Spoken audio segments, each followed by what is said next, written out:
Well, hello everybody again. Let me ask you a question first. How many of you were here for the first session? Raise your hand. Wow, guys.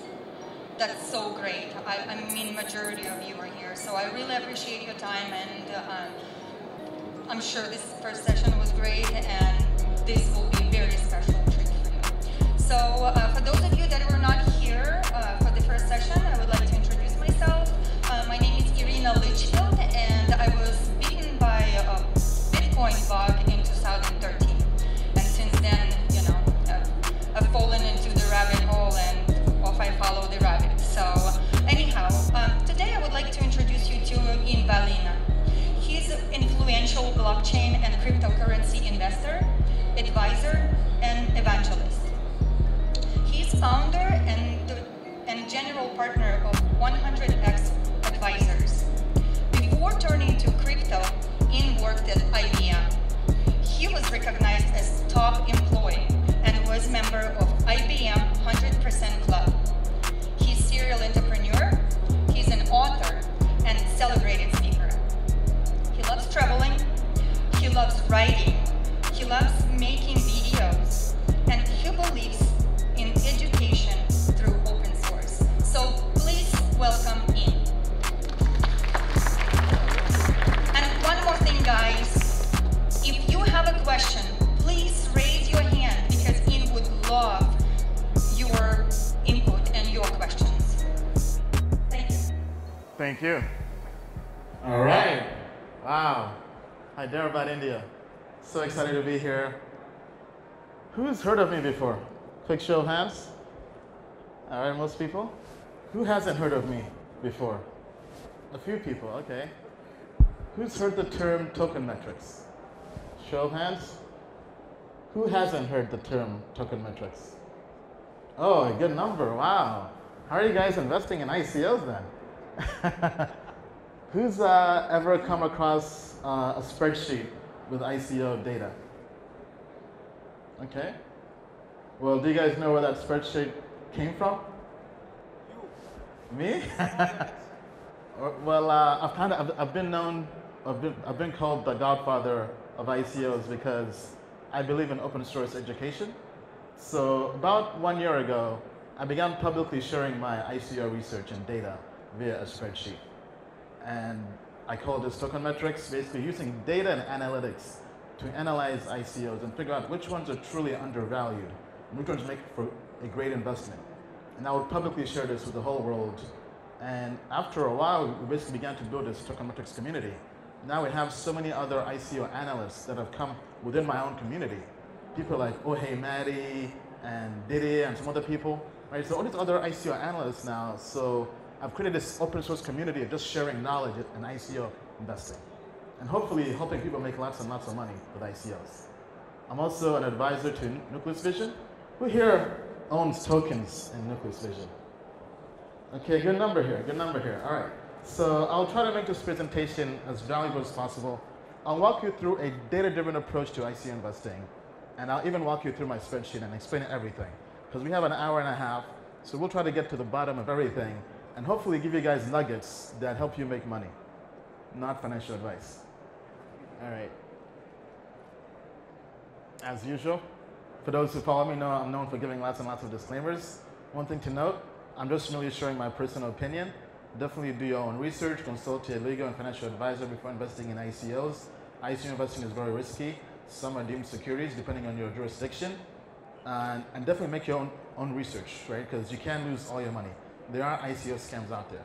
I mean, I've been known to say 90 to 95% of ICOs are scams. But despite that, we can still make money. And I'll show you how. All right, so who is Ian Balina? Thank you, Irina, for the intro. I'll just kind of follow that up with, I'm a full-time cryptocurrency investor, focusing purely on ICOs, initial coin offerings, also known as token sales. I don't really do day trade. I just do ICOs specifically. This is my niche. This is my area of expertise. And I've basically built up a large following in the last 1 year from social media by just openly sharing my knowledge and data via live streams. I was known for giving, back then when I was very still active, giving 2 live streams each week. all in-depth, 2 to 3 hours long. One was an AMA where anybody could come on my channel and just ask me questions about anything regarding ICOs. I was just willing to really help the community by just offering as much value as possible for free. Then we also had my ICO research AMAs where people would just come online, bring different ICOs, and we would research them live on the air for 2 to 3 hours long each week. And we've picked some big ICOs using data and analytics, and that's what I'll showcase here today. Prior to that, I was working at IBM, as I mentioned before, and prior to that, I was working as an IT consultant at Deloitte. I have a background as an engineer. I was a computer engineer, bachelor's and master's. So I come from a very tech-heavy background, even though it may not seem like that. All right, 2017. Who got into ICO investing in 2017? Show of hands. Okay. Who got wrecked in 2017 from ICO investing? Who made a killing in 2017? All right. So 2017 was what I call the year of ICO FOMO, fear of missing out. Everybody and their family, their mom and dad was getting into ICOs or was doing their own ICO to raise money. This was the ICO gold rush. This, for the most part, you could say was the first big use case for Ethereum. Ethereum's big use case was ICOs. And if you see this graph here, you notice this big spike. And that was my first year as well doing ICO investing. And when I joined the space, I didn't really have a strategy for investing in ICOs. I would just chase the FOMO, the hype. I would say, hey, this project is raising 200 million, it has these big names, it must be a great project, it's gonna make a ton of money. Let me invest.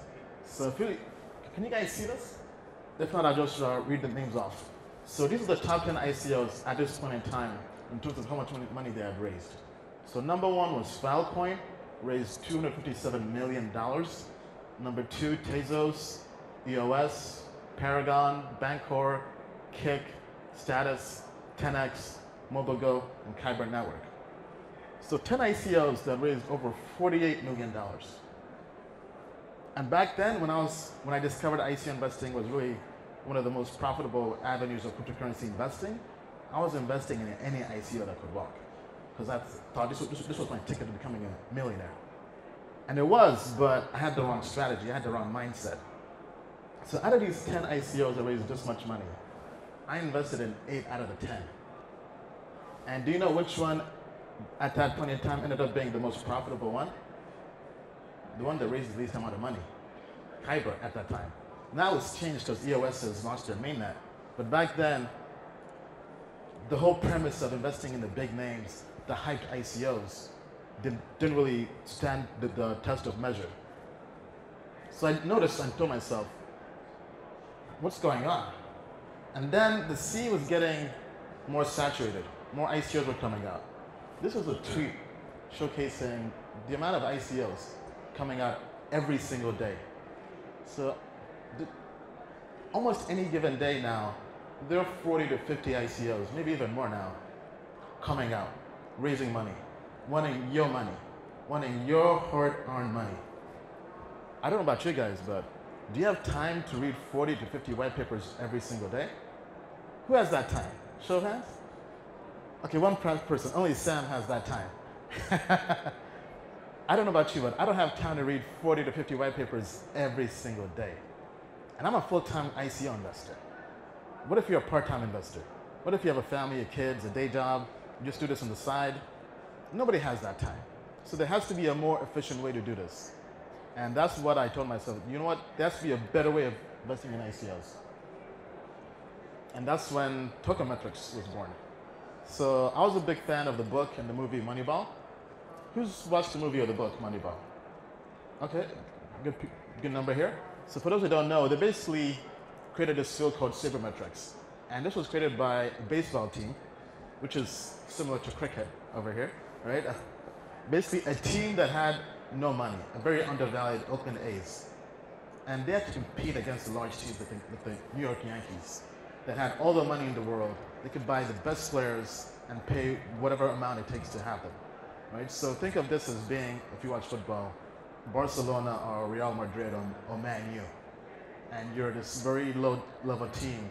How do you compete with the big dogs when you don't have the same level of just money, resources. So same thing with ICO investing. If you're a retail investor, how do you compete with the VCs, the venture capitalists, the funds, the hedge funds, who have all the resources in the world, and you're just a guy at home? How do you compete with that?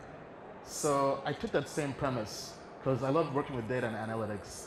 That was my job at IBM. My last year there, I was IBM sales executive for open source analytics, and prior to that, I was an IBM sales engineer for Watson Analytics. So in investing, there's this thing called an edge. Each trader has an edge, something particular about their background, their upbringing, their psyche that gives them a particular edge over somebody else. So I looked around and said, okay, what is my edge? And I realized it's data. I mean, I worked with data at IBM. I've been featured in the Wall Street Journal for working with data and analytics. And I said, this has to be my edge. So just one weekend, I just sat down and scoured the internet and gathered as much data as possible on ICOs. And I put all this into a spreadsheet. I'll just try and gather as much data as possible and trying to find patterns, trying to find insights in the data, and trying to see what does the data tell me. Can I find something in particular that can really optimize this entire research process of ICOs and find the best ICOs? And that's when the spreadsheet was basically created. So this is what I now call token metrics. And token metrics is really getting both quantitative and qualitative data on ICOs and trying to find patterns, right? So I basically get the best ICOs of all time based on ROI, based on return on investment from the investor perspective, and try to find, okay, what exactly did they have in common and what made them great investments? Then creating a grading system around that and scoring upcoming ICOs based on that grading system. So what data points do I analyze? From a quantitative perspective, I analyze token price, total tokens being sold during the ICO, total token supply, percentage of tokens being sold to investors, percentage of tokens being kept by the team, basically how greedy is the team, how much money they're raising, the hard cap, total cryptocurrency market cap at that time when they're raising money, and the size of the community. Then also qualitative data points. How good is a team from an objective and still subjective perspective? The advisors, the idea, the type of project is it an infrastructure project, a currency, a blockchain? Getting all these different data points and then scoring them based off of that. So looking at the data, what makes a good ICO? Well, after I looked at all the data, things kind of became very transparent and very clear. The number one thing, based on my data and research, that makes a good ICO, it was having a prototype, meaning that it was not just an idea. If you only take away one thing from this talk, it's just that. Don't invest in ICOs that are just ideas. Because the best ICOs of all time, 90% of them, the team could execute. They had something to show before they asked you for your money. Whether it was a test net, a main net, an alpha, a beta, they shipped code. They weren't just pie in the sky ideas trying to raise money from you. The next thing that I got from the data, there were stellar teams. There were all-star teams. Meaning that even though they were trying to raise your money, even though it does not matter how small the team was or how obscure the ICO was, there was something about the team that was great. It was an all-star team, 60% of the time. So for example, who here has heard of Stratus? The project?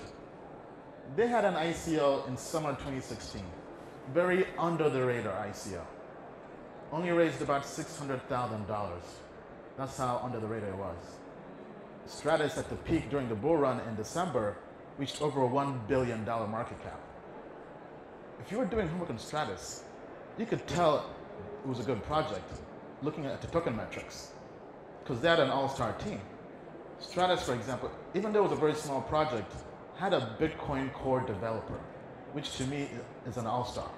So now I've kind of codified this, and my definition of an all-star is meeting one of these two things. Working 2 years or more in total at a publicly traded company, and I'll tell you why shortly, or working 6 months or more at a top 25 market cap blockchain project. Meaning that you have some credible names behind you. You aren't just some random guy with some random company nobody has ever heard of asking for $40 million. There's something all-star about you.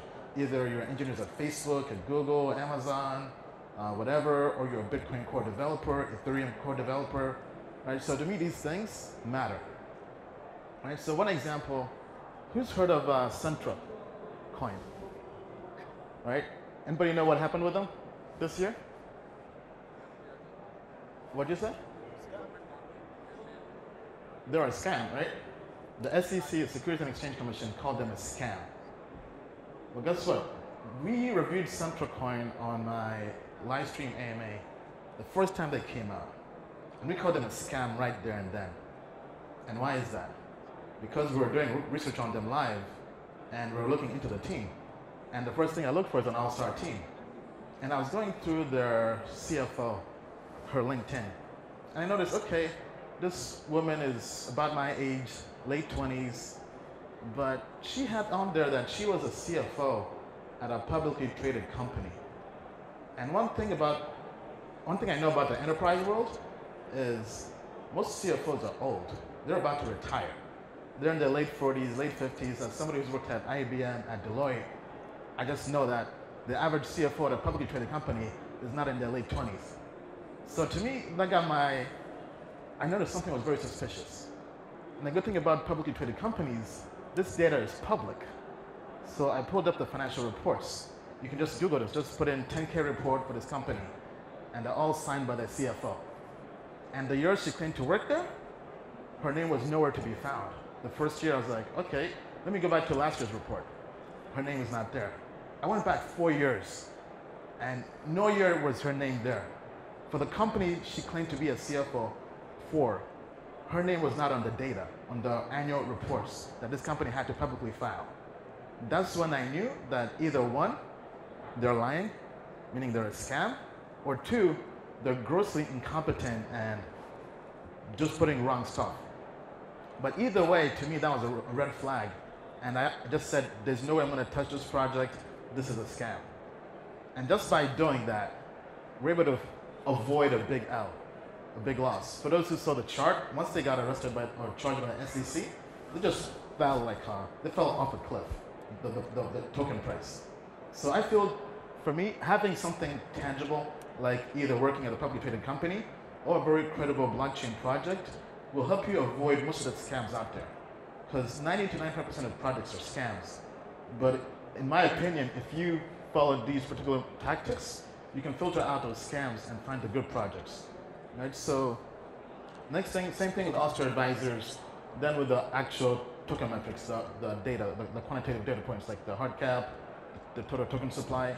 So all of this seems nice and good. But people say back then didn't really trust the data, didn't really trust the token metrics until we began to really have consistent success. So in a market where 90 to 95% of ICOs are scams, well, let's even be generous. Let's say 80% of them are scams. We were consistently making money on 80% of our picks or more, meaning that 4 out of 5 ICOs were doing 5x or more ROI, over 500% or more ROI, in a space full of scams. That's when the data really just backed it up. And I think the peak was, so the first month I launched or began sharing token metrics with my public spreadsheet, the open source spreadsheet, and my live streams. The first pick we had, I had my ICO rankings at that time, and the top 2 picks were 0x project and District 0x. Who here invested in those ICOs? Anybody here? A few people? When 0x came out, the first month hit at 24x return on your money. So $1,000 turned to $24,000. It obviously came back down, but that's when people began to pay attention. Because back then my YouTube channel had about 5,000 subscribers or less, but then word began spreading. Then 0x came out, that did a 10x, I believe, or more. So we had 24x and 10x the first month. Then I think the following month, because that was around August, the following month we had, I had Icon and launching in September. Then Power Ledger came out 1 or 2 months after that, Ledger ended up doing a 30x return on your money at its all-time high, I believe. And all of this was using just token metrics. So each month we were consistently hitting winners. But it wasn't until December when the entire crypto space was in a bull market. And that's when the ICO market just kind of went ballistic. So it began with RESIDING network, which was an uncapped ICO. You couldn't really determine the cap. So most people avoided the project just based on not knowing how much money they were raising. But using token metrics, we can estimate and pick a point where we think it's undervalued. And based off of that, we ended up investing, and that was an easy 7x return back when the market hadn't gone bullish yet. And then a month later, we got into Dragon Chain, and Wabi and ICON came out. So Dragon Chain was the same thing. Dragon Chain was a project kind of under the radar. Nobody had really talked much about it, and it was an uncapped ICO.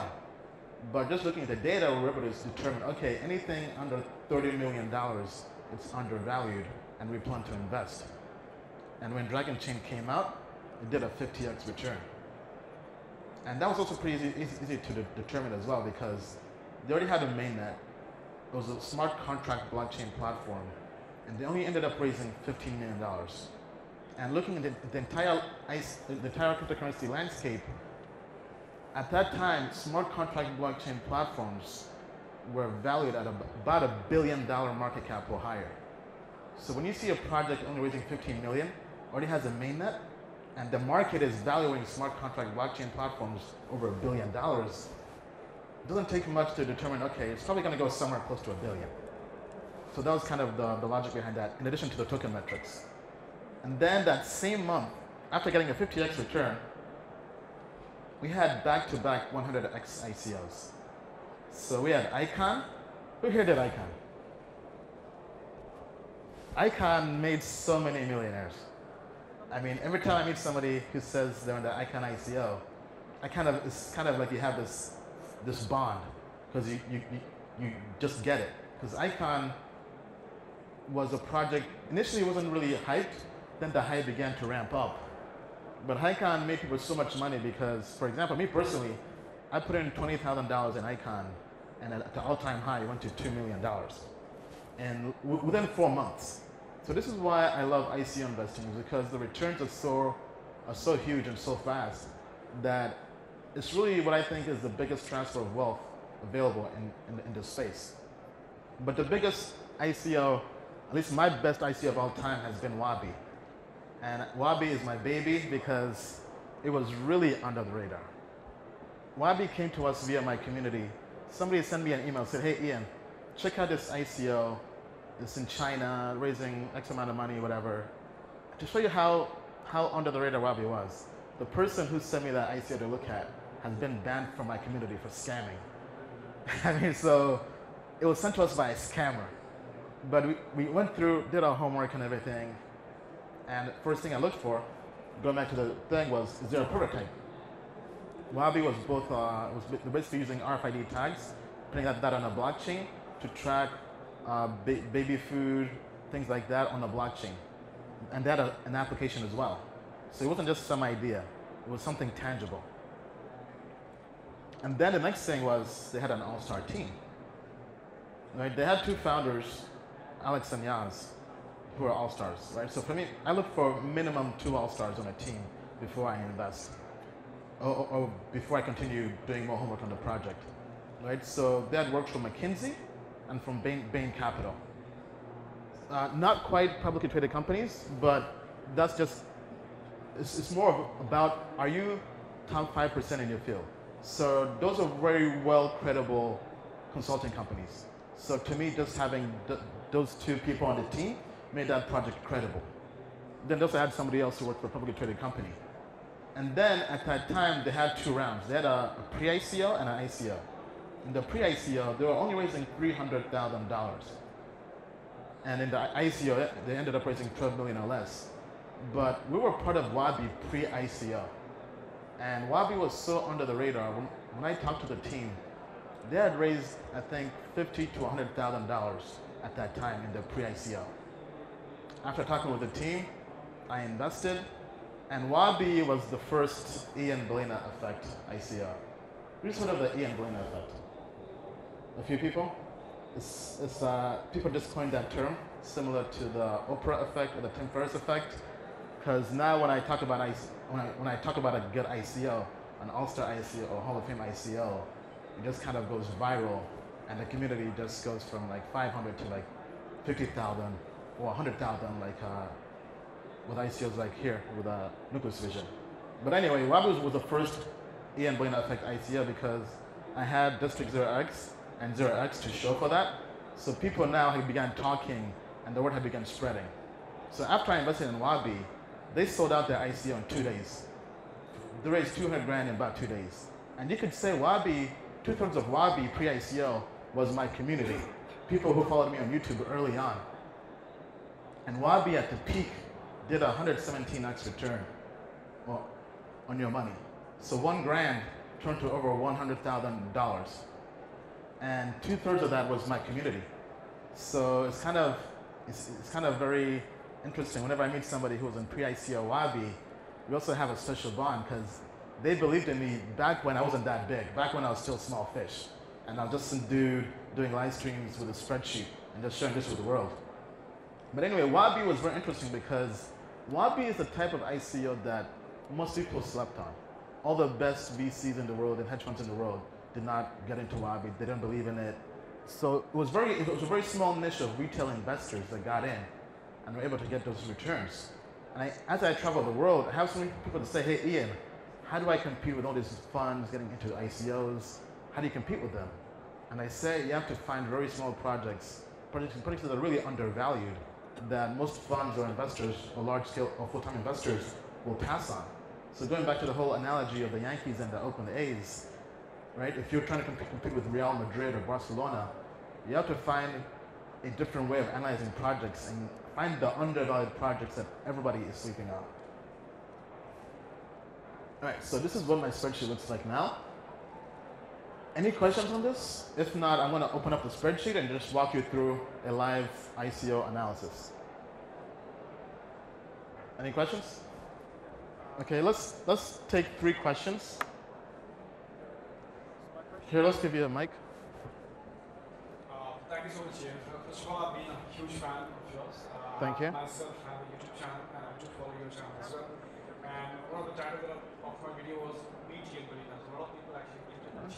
So now coming back to the question here is when we invest into an ICO, when you say that it's going to be 20x or 50x, are you saying that from the point that you're keeping in mind that whenever it's an all-time high, you are flipping it out?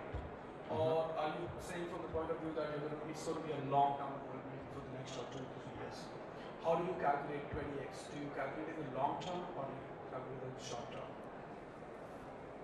So how do I calculate 20x in terms of what I talked about or in terms of an ICO going forward? Going forward. So what I do is I look at the project and I see what kind of space is it in. Then I look at other similar projects already out trading on the market and seeing what the market is pricing them at, and then basically getting an average of that. So for example, with Dragon Chain, they raised $15 million during the ICO. There was a smart contract blockchain platform. The market on average at that time was pricing them over $1 billion. So just kind of getting the return off of that and guessing, okay, you know what, this is definitely going to do, based on what the market is pricing, projects similar to this is going to do 20, 25x, 30x, even more. Does that answer your question? Not really. So basically, let's say I'm investing in the ICO, I bought a token at $1 price, right? And let's say, so how do I look at it? Do I wait for the token to get listed on the exchange and then flip it off then? Or do I keep it? So how to take profits? Exactly. Okay. And also there's something to add, because which I'm very personally scared of when I talk to an ICO, is that how do you ensure that they actually definitely get listed so that people can liquidate it? I mean, I've come across a lot of ICOs that don't get listed. So how do you derive that? It's one of those things that's kind of hard to determine if a project will ever get listed on an exchange. For me personally, I determined that based on conversations with the team. As I'm traveling to different conferences, I get to meet teams. Not everybody gets the chance to talk with teams directly, but that's why I like doing my AMAs. But I ask questions such as, sometimes just sort of asking, hey, are you going to get it onto an exchange? Most ICOs, if they're smart, will dance around the issue and say, oh, we can't talk about that. But some ICOs will just tell you, yeah, we're talking to exchanges, or just even asking them, hey, do you have any plans for liquidity support, right? And just kind of seeing have they thought about it?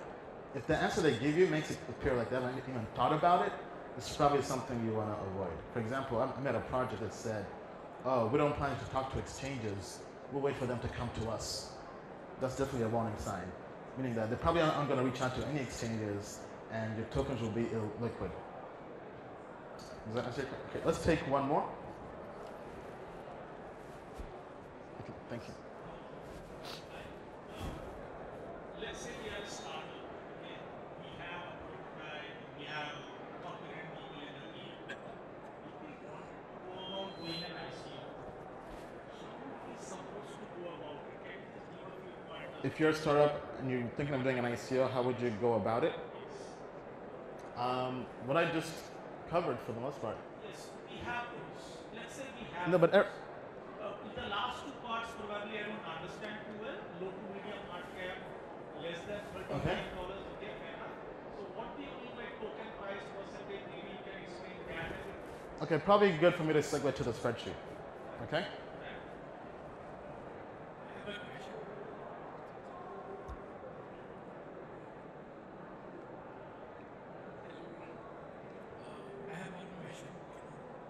Okay. So I have startup. I want to continue this question.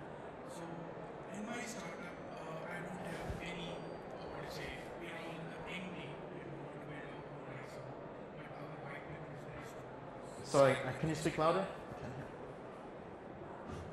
My white paper is very strong, but I don't have a strong team. Like we don't have any advisories, we don't have any banking advisories, finance advisories, insurance advisories.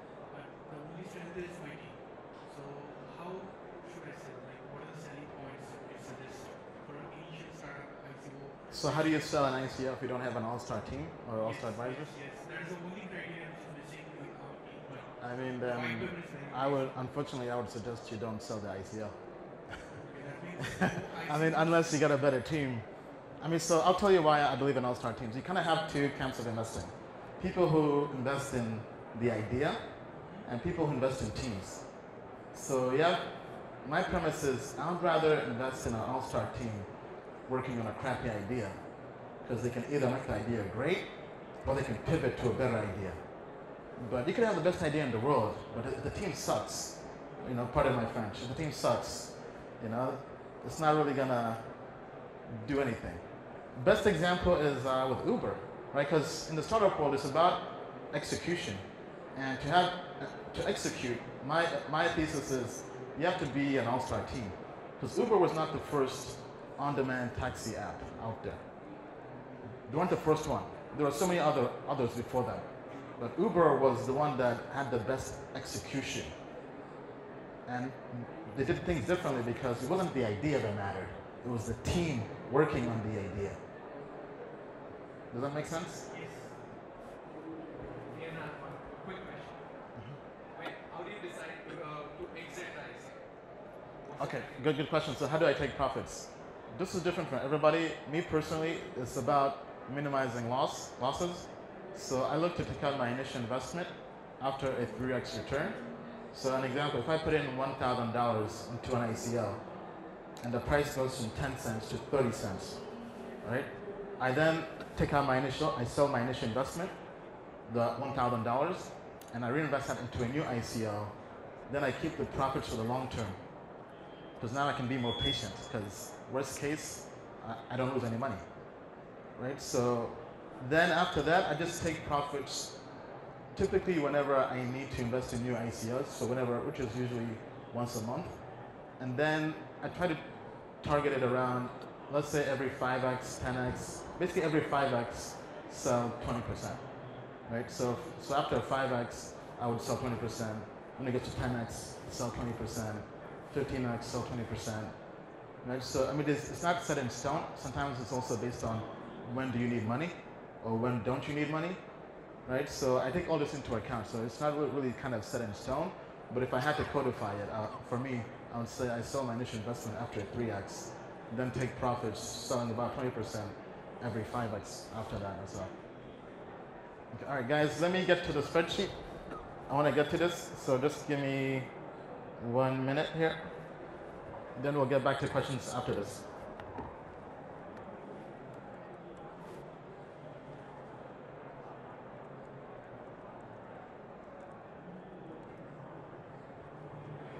All right, so this is the now famous spreadsheet. So this is up to date. These are my current ICOs, and I've scored them. So in my opinion, the best ICO out there based on scoring is Multivac, followed by codename Tel Aviv, which is actually Chromaway. Then followed by Tolar, Spatium, Metahash, and all these different projects. Right, so I have different groupings for ICOs. So when I look to invest in an ICO, I look to invest in an ICO that scores 80% or higher on my spreadsheet. Anything lower than that, I will not touch. However, it's not just about the score. Sometimes other things go into account. For example, Multivac, best project out there, but I will not get in during the ICO because they have a large bonus. The bonus for the bonus or discount. The bonus, or I think discount, was 100%, meaning that there's too much selling pressure if you get in. Why is that? A project can be great, but if early investors, people in the seed stage, had such a huge bonus, the smart thing to do, especially in a bear market, is to take profits. You don't sell all the entire investment, obviously, but when you're getting 2 for the price of 1, you sell at least 1 of them. Then you keep the other 1 for free. Right? So their bonus, I believe, or discount had a 3-month lockup. But one thing I've known from talking to other full-time ICO investors, when you know everybody's going to get the tokens at a particular date and time, and you know people had a huge bonus and they'll be taking profits, you either 2 things happen. Either you be the nice guy, you hold on to your tokens and don't sell, then you get dumped on, which is worse. Or you anticipate that dump, and it basically becomes a race to Binance or KuCoin or whatever exchange to take profits before you get dumped on. So I've seen this with ICOs like Aeon with their TRS and other ICOs that have particular dates and time where you know lots of people will take profit and there'll be a drop in price, there'll be selling pressure. So basically people in the seed stage will almost guaranteed sell or take profits on the 3rd month, which means now retail investors who are getting smarter also anticipate the dump, and they'll try to sell 1 to 2 months before.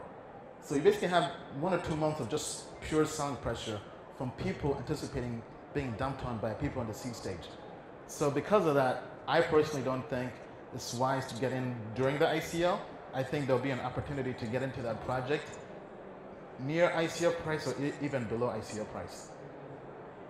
All right, so with that being said, how does this spreadsheet work?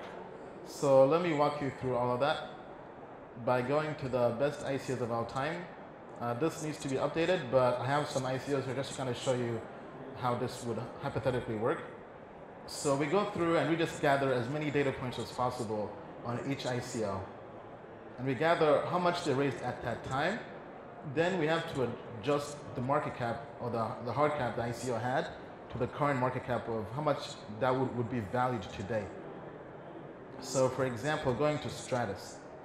Stratus raised $588,000 on June 20th, 2016.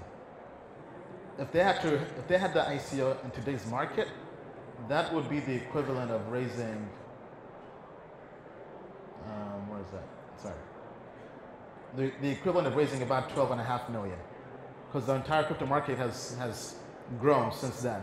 So I do this on purpose because I think this gives me an apples to apples comparison to really compare projects. Because if an ICO today is raising 12 million, I know, okay, that's about the same price Stratus would have raised in today's market if they had the ICO. So I know it's a good rate. But anyway, the whole premise of this is I use the 3 sigma rule for standard deviation. So I gather as many data points as possible. And for anybody out there who's dabbled in stats, the 3 sigma rule basically says that you gather data points, then you basically get the mean, and you see how far away different data points deviate from the mean. How far they deviate from what is to be expected. So for example, if you look at ICO hard cap of the best ICOs of all time, you can get a mean.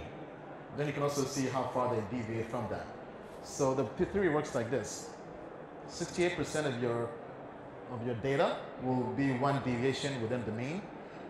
Then 95% of your data will be 2 deviations within the mean. Then 99.7% of your data will fall within that range of the mean. So this basically encapsulates most of your data points. So I do this for every single data point, and I score it based on how far it deviates from the mean. Right? So this is what I have here. Right? So I do this on everything, and then I create a grading system that basically measures how far away it deviates from the mean. And then I go through here and I grade every ICO based on how far it deviates from the mean from each data point. Now, not every single data point matters if it deviates from the mean, right? But for example, there's some qualitative data points like the idea, and one of the big changes I've made in the last few months is the data shows that blockchain projects perform the best. So because of that, I give them more points than adapt. So I do all of this, and then I score ICOs, and I just sort them based on how well they score. So using this, we can even go back to historical ICOs to see how they scored on this grading system. So if we go down here, so for example, District 0x was an all-star ICO, so was 0x, even Enigma, Pixio Chain, which ended up being a wrong pick. So was Lending Block, Phantasma, IoTex, Quick Chain, Eden Chain, Mainframe, Sparkster, PDX. So these are kind of all different ICOs I've been scoring and the grades they received.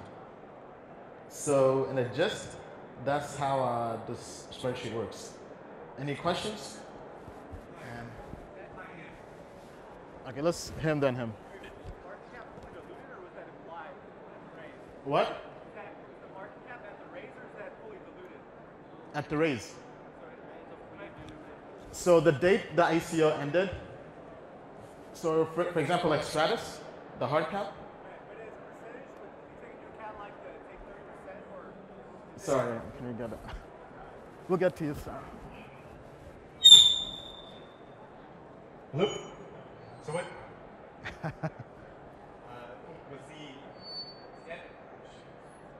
Was the standard deviation model that you're showing there based on fully diluted market cap, or was it the hard cap of what they're raising? Hard cap of what they're...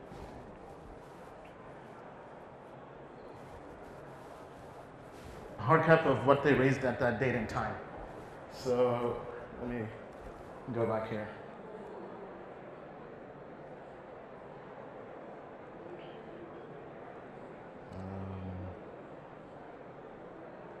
So I take how much money the ICO raised at that time and the crypto market cap at that point in time during the ICO. Then I adjust that to the current market cap. So right now the crypto market cap is at 300 billion. So I just basically see the growth of that, and I just kind of multiply the amount by that. So for example,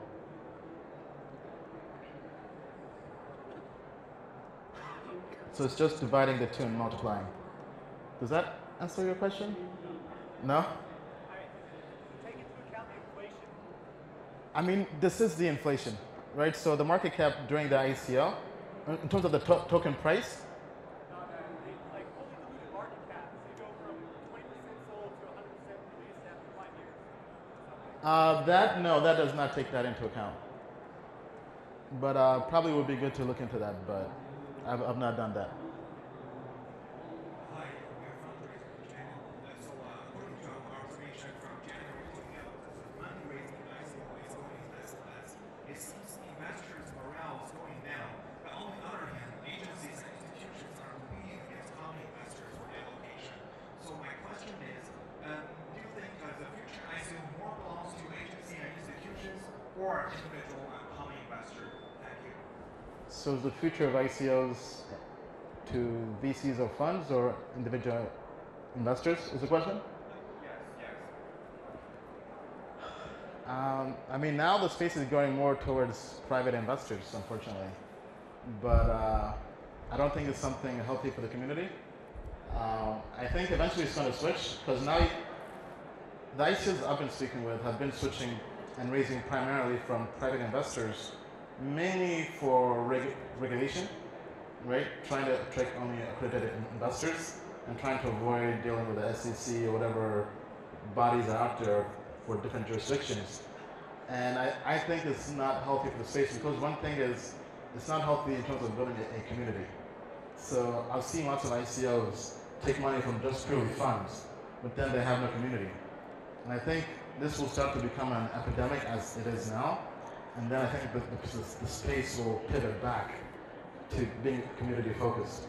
So when that will happen, I'm not quite sure, but it is going towards private investors, unfortunately. That was very complicated. Many private investors or private investors using accreditation and similar standards in different countries, and many private investors maybe behind them there are more people, or private investors may just be institution. They are called investors like institution manager by allocation economies individual name or under an institution name. So making it so vague is unfair to us individual investors. Yeah, I mean, I think the only way it's going to change is if the community starts to revolt and say we won't support your project if you only raise from private investors.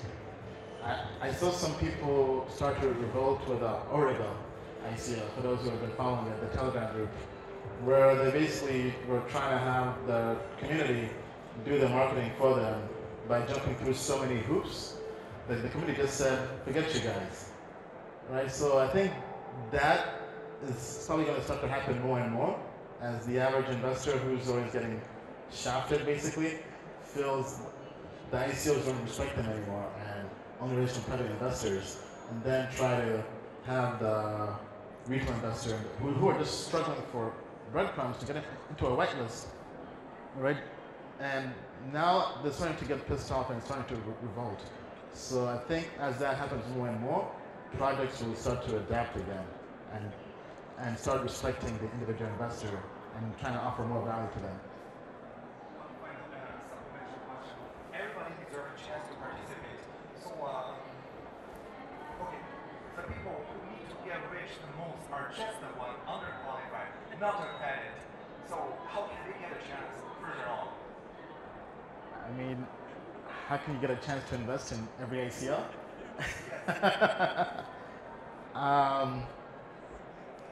Either you're early and you get in early, or you just have to, I guess, gather other people in the community and just kind of build a voice to where ICOs start to adapt, right?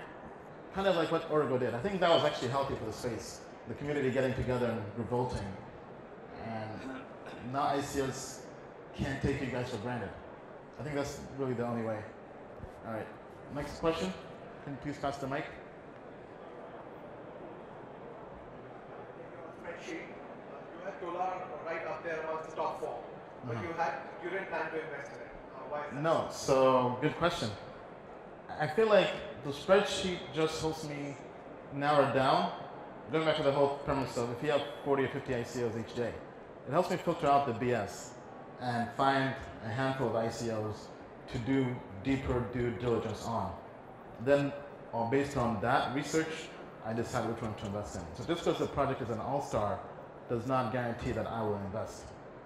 Right? So with Tolar, right, they won my Crypto World Tour event in Budapest, and we had a chance to talk with the team. We've been doing research on it.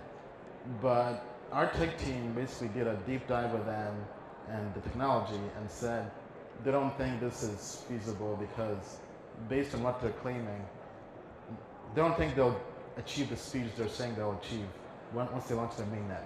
Because as they add more nodes to the mainnet, their transactions per second will decrease. So our technology team, who are blockchain developers, said to pass on it. Just an additional question to this. Is your spreadsheet going to be live, available after that? Is it going to be available? Actually, speaking of that, give me 1 minute and I'll have something for you. 1 minute.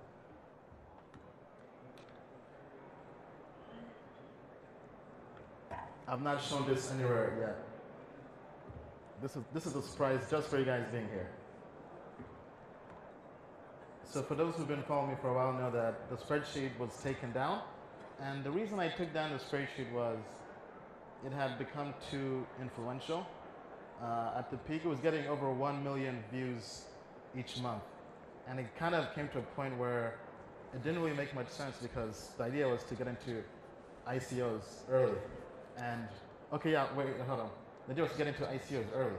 But now, any ICO that I would put on the spreadsheet would just sell out to a point that you couldn't really gain value from the spreadsheet, right? Because all the whitelists would get closed, and it wasn't really serving the purpose I had it initially for the community. So I took it down and went back to the drawing board and was trying to figure out a better way to serve my community. So this is a prototype of the new spreadsheet we're working on. We're turning the spreadsheet into an application. Now, nobody has seen this except for my team of designers internally. Do you guys see that? Can we get the screen to show the...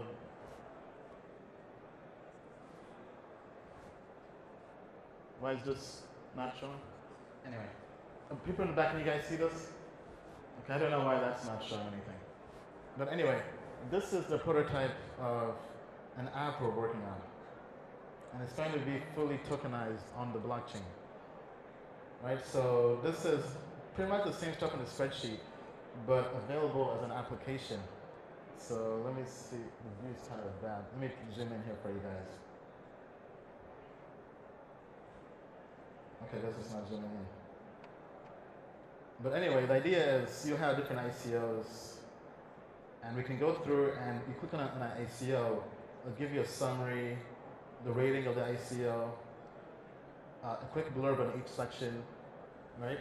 For example, this talks about the type of ICO it is, the team, who I think is the all-star, and this will be for every single project, right? So this is what we're working on right now at the moment. And you can go through, drill down, and as you guys have known, I'm creating my own token. My community has been asking for a token for a while. I was waiting for a really good use case for this, and I feel like giving a token airdrop to people inside my community. So as opposed to having 1 million people or more around the world watching my spreadsheet and fighting to get into the projects that have ranked as All-Stars and Hall of Fame, we'll have only, my Telegram is about 30,000 people. So we go from 1 million to about 30,000 people who are very active in the community, and they each get tokens via an airdrop. There'll be no ICO. I'm not trying to raise money from this. They get a token as an airdrop, and that token is basically their access to all the stuff in the community. So this application you're viewing, for example, they would access this similar to how you use PrimaBlock. Who's used PrimaBlock before? Right? So PrimaBlock, you just basically sign using your wallet, showing that you own the wallet. Right? So the same thing with the spreadsheet application. You would just basically sign in by signing a message showing that you own my tokens in your wallet. You're holding the tokens, you're hodling, and that would be your access to the spreadsheet. So it's basically a way for us to control the access to the spreadsheet. And now when a project gets listed here, ideally you'll have a chance to get in before it sells out or goes viral or the whitelist is closed. So this is what we're working on. Target launch date is September, October, around there. And we're very excited to bring this back because I know the community has missed this a lot. And it will be free. You just have to have the token. The token will be given out to my community freely. You just have to be part of the community. Any questions? Thank you. Can we get a question in the back? Can we get him a mic? Hi. Hi. Insightful talk. Thank you very much. I know you may have covered this yesterday, but something I wanted to know how you factor into your spreadsheet or how you factor into your reasoning is SEOs and the upcoming security token launches that are expected, regulation compliance. That's something. How do I factor security tokens? Are you looking at them a lot? Do you expect it to be? I don't really look much into security tokens. For the most part, they're liquid. There aren't really any big exchanges for security tokens. I know Polymath and T0s are trying to solve that space, but I think it's still too early for security tokens. The only one I looked into and invested at that time was Kairos, but based on how things went, I ended up pulling out once I got the opportunity, once they gave out a refund to investors, because they did the whole security token offering wrong and had to redo it, the paperwork, so I pulled out of that. But it's not a space I'm bullish on now. I don't think this is the year for security tokens. I think it's further down the road. The question to that, Ian, would be, so you looked at ERC20 tokens and Ethereum in depth, I'm guessing, over the last year. What are the other platforms that you're excited about? Is it like Neo, Ada? What have you been looking at? What platforms am I excited about? From an ICO perspective as well as generally, but more broadly from an ICO perspective. So it's like Neo is one that In terms of having ICOs on? Yeah, hosting it. I mean, Neo I'm not bullish on. I mean, most developers I've met who talk about Neo say their marketing is ahead of their development. So, and then also historically speaking, there hasn't been a good ICO on Neo based on from an ROI perspective. I mean, Red Pulse time was basically a quick flash in the pan. It pumped quickly, then dropped. Even Phantasma, a project I'm advising, they're forking from Neo because Neo is not capable of doing what they want to do. So they're making their own blockchain. And I think Apex also forked from Neo. Almost all the Neo ICOs they raise money with Neo, then they fork and end up doing their own blockchain, right? So I think their technology is not as advanced as it's made to seem. Now, in terms of ICO platforms, I mean, EOS, I think is probably the next one that comes to mind. I've seen a few EOS ICOs starting to raise money. Uncloak, there's one I'm talking to that's not public yet, that's in the entertainment space. Outside of that, I mean, Dragon Chain was abysmal. Their ICOs were abysmal. They're straight jokes. That's all. Stellar has had a few ICOs as well, but nothing has really competed with Ethereum, to be honest. There was a question. Oh, OneChain? Let's not go there yet. not bullish on that. My name is Jax, the CEO of Bitcoin and the CEO of Rapid. My question to you is, there are different types of investors, right? You know, there are private investors, angel investors, and VCs are coming into that. And recently, you know, I was looking at the statistics where, you know, the investor to idea ratio is something new that came up. And for the blockchain project, it's picking up. Earlier it was big in robotics and other industries. So are you considering that factor? You know, type of investor investing in ICO in your model? Type of investor investing in ICO? Yes. Not really. I mean, to me, it's not something I've kind of broken down into. So whether it's a retail investor or a fund, for example. It doesn't matter for you? At the moment, it's not something I've really looked into much. Because right? What I've been using has been working for the most part. Although I'm seeing ICOs that raise almost fully from funds, like RSK and other projects. The funds now are quickly selling over the counter their allocations to other people. Sometimes even before they sign a SAFT agreement with ICO. So it's not something I personally look much into. Does that make sense? The reason I'm asking is that more traditional investors are coming into the ICO market and they're investing. And the landscape is changing over a period of time. So last year everything was wild west, and now, you know, they're looking for feasibility and, you know, number of users, minimum viable product. those kind of things are coming. So it's evolving, right? Yeah. So type of investor is also a factor to me. I mean, I haven't plotted the data and seen if it's relevant per se. I mean, we can make guesses, but I think the more people, more average retail investors you have in a project, the better. I think one of the best token sales based on how they structured and organized everything was 0x Project. They basically, for the most part, created the whitelist. Then every ICO after that took the whitelist model and kind of perverted it.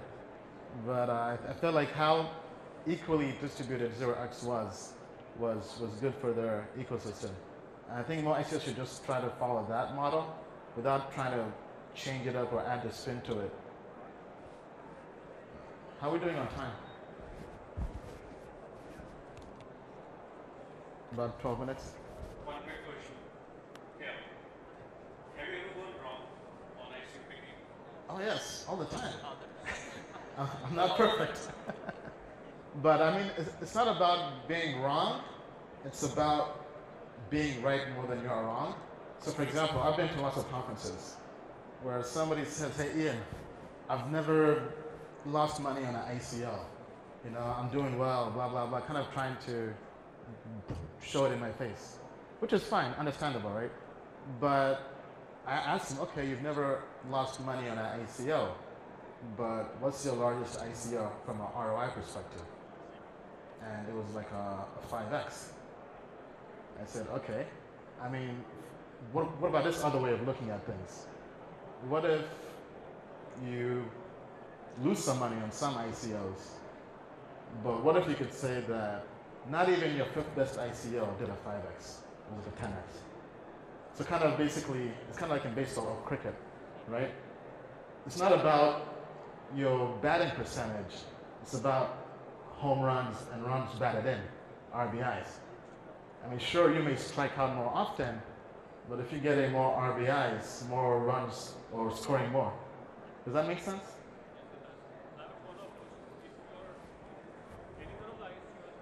Can you get him a mic again? If any of the ICOs which you have invested has gone wrong or has gone bad, do you invest to average out? No. I don't double down on my losers. I don't really double down much, very few times. I know some people who do, but for me, if an ICO is bad, I just wait for it to eventually bounce back and just sell. Or it depends. If I've lost faith in the entire project, then I may just take the loss and sell. But if I still have faith in the project, I'll hold on, wait for it to come back to a positive 2 or 3x if possible. Best example is PundiX. Who here did PundiX ICO? Oh, okay, good number here. So PundiX was a good project. It came out, I had it out as a Hall of Fame, then back eventually to an All-Star ICO. Once it came out in a bear market and tanked along with everything else in the market. And at one point in time, it was down over 50% on your investment. But I was holding for a while. I still believed in the project, but even if I wanted to sell, I could not sell because there was no volume at that time.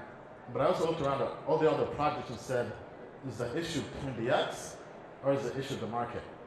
And the issue was the market because everything else was down. If everything else is going up and it's going down, then the issue is the project. But if everything else is also going down, then I can stomach the loss as much, right? But with PundiX, so it went down 50%, they announced their buyback program, then it went up to 3x, and I quickly sold my initial investment. I was there as soon as they announced that, and the price went up, because I knew it was down for a long time, and I wasn't sure whether it was going to go back down. Then as it kept on going up, I kept on selling 20% at 5x, 10x, 20x. And then, if I could do PundiX again, I would have waited for the rebound, because the data was there. Right? But back then, the way I would look at the rebound was quite different. If there was a lockup, I would say, okay, it's fine, there's a lockup. Because PundiX did have a large bonus to early investors back in November, who invested all the way back then. Right? And it was over a 40% bonus. It was 70, 100%, something like that. But I told myself, there's a lockup, so it's fine. But now, because of PundiX and projects like Phantasma and other and Pixio Chain, and lending block projects with large bonuses, even if there's a lockup, I will not touch until there's been that initial selling pressure and dump. Because what I'm starting to see is that even if there's a lockup, people sell anticipating the dump from people who had the lockup. Right? So the best execution, which was actually done by one of our person on the video team, Justin, I was told. Right? So he got into PrinDX post ICO. He waited for the rebound. Right? So PrinDX ended up doing 15, 20x if you're counting the monthly airdrop. But he got it at 50% off of ICO price. That would have been the textbook play. And the data shows now, looking at it, if we make that new change to waiting for the rebound, and we wait for the rebound on any project that has over a 40% bonus, even if there's a lockup, I think that's the better play. Looking at the data, that's the better play. Thank you. Hey, welcome to India. Namaste. Just a question. What would be, if you got to talk to the RBI, what would you tell them to do? If I got to talk of The Reserve Bank of India, what would you talk to? Federal Bank of India. if I could talk to the Federal Bank of India, Reserve Bank of India. make crypto legal. Alright? You guys have issues, I've been told, with exchanges, fiat crypto exchanges here in India, and I've, from far away, just seeing the news, there's always been regulation issues and announcements, them going back and forth.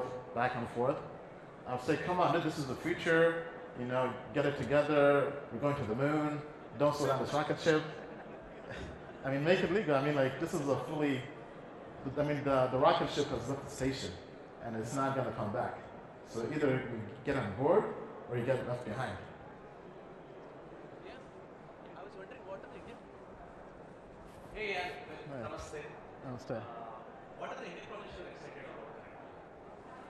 about? What are the Indian projects excited about? Well, come up on stage, guys. Magic Network, come up on stage. I had planned to talk about them, but the way things went, we're not talked about it yet. But this is a project we're doing research on, and they're also the winners of our event last night, the Crypto World Tour in Hyderabad. Right? This is the all-star team. We can do token metrics right here on the spot. We're going to do a real-life example of token metrics with the remaining time we have.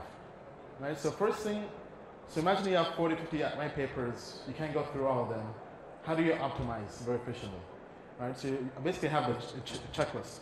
Right? First thing I look for is a prototype. So Matic Network, do you have a prototype? Yes. So our testnet is already live for last 2 months, and our alpha mainnet is going to come in like 4 to 6 weeks. Okay, and tell us what Matic Network is. So Matic Network is a layer 2 scaling solution built on the foundation of Plasma framework. A single Matic sidechain can have up to 65,000 transactions per second theoretically, and there can be thousands of sidechains existing together, scaling the network to a capacity of millions of transactions. Yeah, in future. Right. So first thing, they're not a DApp. The infrastructure project solving a big problem. Already have a prototype, right? They aren't just some idea trying to have an ICO. One more thing I wanted to add. So already a 100 coin listed on Coin Market Cap. By Market Cap is building their marketplace on top of Matic Network. So that's a big validation of the technology behind it. And then there are 6 other active projects which are building on Matic Network. All right, the next thing, the team. Tell us about the team. Is it an all-star team?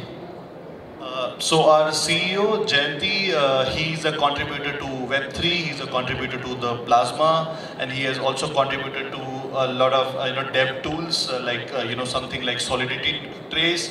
And then we are also the implementers of Wallet Connect protocol, which is a Ethereum fund granted project.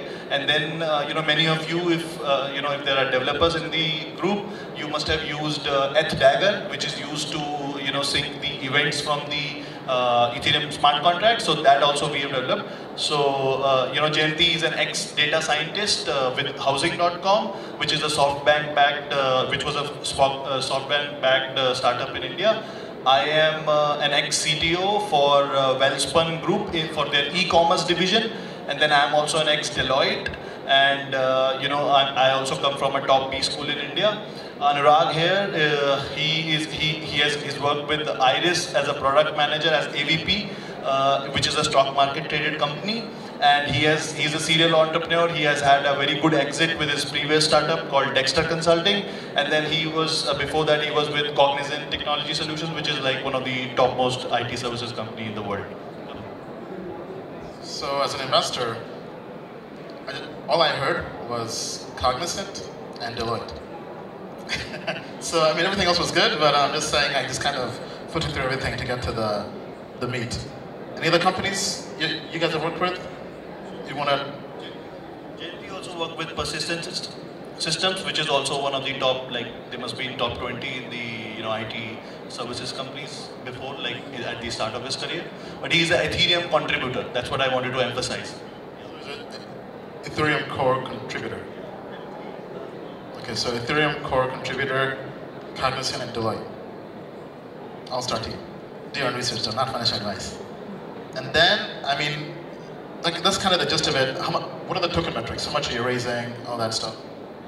So we are raising $18.2 million, and we'll be giving around 40% of the tokens to public, which is like 37 will be in the token sale, and 3% would be given in the what we are calling a dApp drop, world's first dApp drop. What we are going to do is that some of these dApps which will come on our alpha mainnet, and we'll drop the coins to the end users who will test these dApps and maybe give us feedback so that we can optimize the user experience and then improve the product further.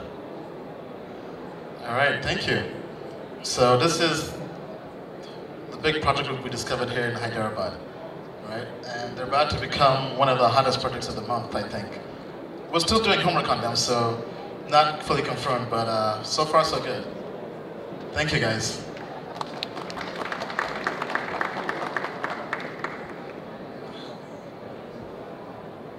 All right, so we're out of time. That is, okay, last question. How do I allocate? Good question. I never invest more than 10% of my portfolio into any ICL. So assuming an ICO score is 100%, I invest 10% into that. But I just take that 10% and I multiply it by the score, right? So let's say 10% as the largest amount you can invest in any ICO times a 90% score, right? A Hall of Fame 90%, right? That means I put 90% of my portfolio into that project, if that makes sense. Yeah, so I basically invest 8 to 9% of my portfolio if it's scoring between, well, in the best ICO that month. Right? Then whatever is left will go into the other ICOs.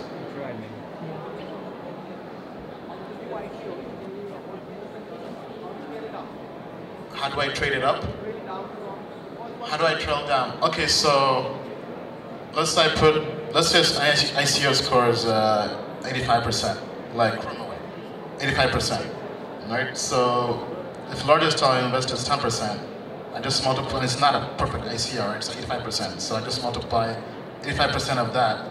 So I put 8.5% of my portfolio into Chromaway, right? Then I just take that amount I invested. Let's say it's 150 Ether. Let's say it's 100 Ether to make things simple. 100 Ether into Chromaway, right? Then the next ICO after that is 83%. I just do 83% of my 100 Ether of my last contribution for the highest ICO. So I'll do 83 Ether into the second best ICO, assuming I still have that around.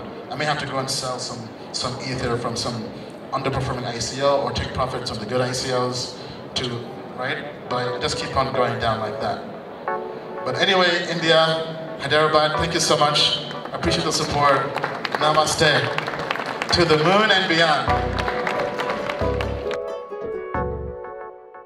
Get somebody's autograph. We need this picture. We need this picture. I can't believe this. I can't believe that you come to my town and you don't see me. Yes. I'm like, I've been searching for Ian Balina everywhere. I'm like, where is Ian? Here I am. Did you see that room? Did you see that room? We were like totally fucking blanked. I mean, I couldn't. Did you see? Oh, look at who's there! He just gets sharper day by day hanging out with you, man.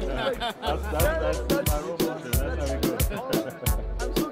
I'm so happy to see all my homies in my town.